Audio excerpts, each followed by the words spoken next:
Selanjutnya yaitu berikutnya tentang piramida energi. Saya gambar piramida itu kalau dari bangun itunya adalah cuma seperti ini, ya, 1, 2, 3, apa aja seperti ini. Nah, piramida energi ini berarti kan semakin ke atas itu semakin kecil. Berarti energinya bagaimana ke atas? Energinya itu semakin ke atas semakin berkurang, semakin ke bawah semakin bertambah. Nah, di sini biasanya yang mengisi ini adalah di istilahnya lapisan ini namanya tropik.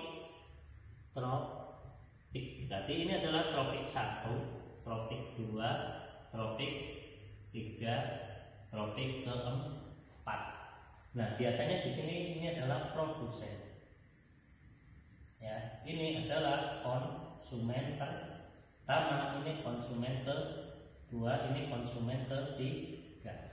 Nanti cuma pertanyaannya, kok semakin ke bawah energinya semakin apa? Negatif atau positif? Biasanya kalau ada rantai makanan kayak tadi, ular di tropik berapa? Ular kan dari konsumen kedua, berarti ada di tropik ketiga. Hati-hati dengan urutan ini ya.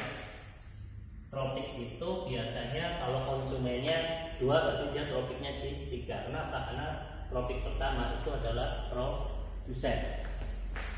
Selanjutnya nomor 15 ya. Nih. Itu adalah hubungan makhluk hidup, kita kenal dengan simbiosis. Ini adalah X lebah ya. Ini adalah bunga. Nah, ini dia simbiosis apa? Simbiosisnya itu adalah simbiosis mutualisme. Kenapa? Karena lebah ini mendapat makanan madu. Nah, sedangkan bunganya untungnya di mana? Ya, untungnya dia dibantu penyerbukan. Ya, dia dibantu penyerbukan. Jadi ketika lebah menghisap madu kan dia ada getaran. Getaran itu menjatuhkan benang-benang sari ke kepala putih. Simbiosisnya namanya adalah mutualisme. Oke, ya. Selanjutnya gambar ini. Nah, ini. Ya, ini adalah kekayaan negeri kita. Ya, ini ada burung maleo. Kalau kamu pernah lihat film Denias itu ada tentara kodenya maleo. Ini adalah anoa. Mungkin kalau di tempat kita itu adalah kebo. Kalau ini pekatan adalah monyet hidung panjang. Nah, kita harus tahu sebagai warga Indonesia ini kebanyakan ada di Papua. Ya, kalau ini ada di Sulawesi. Sedangkan pekatan itu yang daerah Indonesia banyak hutannya adalah Kalimantan. Ya, jadi makhluk-makhluk ini kekayaan khas Indonesia yang patut kita jaga dan syukuri. Oke, selanjutnya ini. Nah, flora khas fauna biasanya keanekaragaman flora fauna yang khas itu bisa simbol sebagai suatu negara. Contoh Cina itu yang terkenal apa? Panda. Ya. Jepang apa? Bunga sakura. Belanda apa? Bunga tulip. Australia apa? Kangguru. Indonesia apa? Indonesia itu yang terkenal adalah komodo. Makhluk purba yang masih tinggal itu adalah komodo. Ya. Oke.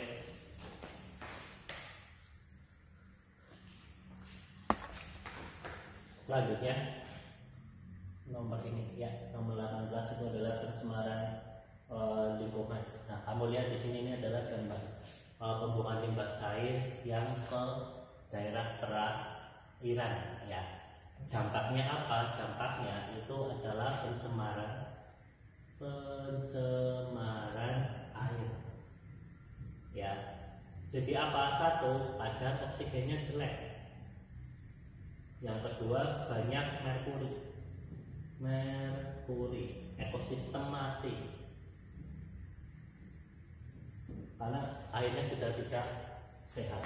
Ini termasuk limbah cair, bukan limbah padat. Kalau yang menyebabkan banjir itu adalah limbah padat kayak plastik dan sebagainya. Ya. Terus selanjutnya nomor 19. Pertanyaan berikut yang jangan dilakukan untuk menjaga ekosistem. Nah, ini jangan dilakukan untuk menjaga ekosistem, berarti perbuatan yang merawat lingkungan, melakukan pembalahan liar. Ini apa? Pembalahan itu adalah pohon, ya. Membuang sampah di sungai ini juga salah, ya. Melakukan itu dengan berburu, ya ini yang betul tindakannya. Berburu hewan liar di hutan ini yang salah. Jadi pertanyaan berikut yang jangan dilakukan berarti yang ABCD. Mungkin besok pertanyaannya ini enggak, untuk menjaga ekosistem, ya itu ini. Selanjutnya, nah ini 20. Konservasi adalah upaya untuk melestarikan atau melindungi sumber daya alam, keanekaragaman hayati baik secara fisik maupun nilai-nilai budaya untuk memastikan keberlangsungan berbagai generasi sekarang dan masa depan. Konservasi ex situ dan in situ. Nah, in situ, in berarti di dalam, dia tidak pindah, tidak pindah. Sedangkan ex situ dia exit luar, berarti dia dipindah. Contoh yang tidak dipindah itu adalah cagar alam. Ya, terus ada apa? Hutan lindung, ada taman nasional, terus ada apa lagi? Taman laut ada. Intinya dia tidak dipindah, kayak seperti kebun raya Bogor. Sedangkan yang ex situ itu contohnya apa? Kebun binatang, ada penangkaran, ada aviari. Ini aviari adalah membuat lingkungan di samping rumah yang sesuai habitat hewan tersebut. Selanjutnya, nah ini kita masuk ke bab ketiga, benda langit. Ya, jelaskan ini benda langit di sini. Oke, saya akan jelaskan. Asteroid itu adalah batu luar angkasa yang besar yang berada di antara planet Mars dan Jupiter yang disebut, yang kita kenal dengan satu asteroid. Sedangkan meteorit ini juga batu luar angkasa tapi yang kecil. Ya. Sedangkan komet itu adalah bintang berekor, jadi yang punya ekor. Sedangkan meteor itu adalah ini, batu luar angkasa yang ada di atmosfer. Ini sebenarnya batu besar, batu biasa, letaknya di luar angkasa, ini di atmosfer. Kalau komet itu bintang berekor, ya. Jadi kalau yang sudah sampai bumi namanya meteorit pakai U. Kalau sudah sampai di bumi, ya. Lanjut nomor, nah ini ya. Nanti ini adalah kita flashback dulu.